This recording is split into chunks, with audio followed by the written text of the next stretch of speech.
د خوست امنیه قمندانۍ د امنیت امیر وایي چې د مخورو مشرانو او دیني علماو کرامو په همکارۍ یې د تیرو شپږ میاشتو په موده کې د دغه ولایت په بېلابېلو سیمو کې 14 مرګونې دښمنۍ په دوستۍ بدلې کړي دي. نوموړی زیاتوي چارواکي په دې هڅه کې دي چې د ولسونو ترمنځ خپلمنځي شخړې او تربګنۍ ختمې او د حل لازمې لارې چارې ولټوي.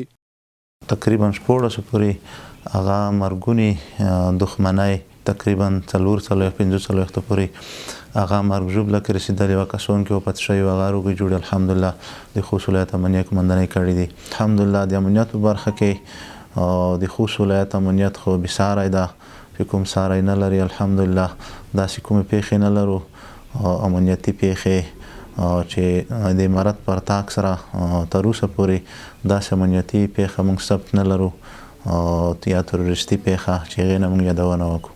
د خوست ولایت اوسیدونکي هم په یاده برخه کې د چارواکو هڅې ستایي او زیاتوي چې په ډیری شمېر سیمو کې د اړوندو چارواکو له لوري خپلمنځي شخړې هوارې شوي.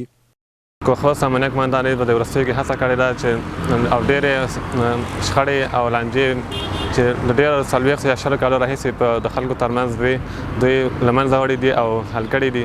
دا یو ډېر غوره اقدام دی او همدا د اسلام اصل دی چې د یو څو د ورونو ترمنځ سوله او ورورګلي ټینګه کړي. سوله او ورورګلي زموږ د هیواد د پرمختګ او د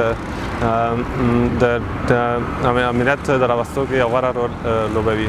د یادولو ده چې د اسلامي امارت په بیاځلې واکمنېدو سره د هیواد په ډیری سیمو کې خپلمنځي شخړې د اړوندو سیمه ییزو چارواکو په هلو ځلو هوارې شوي.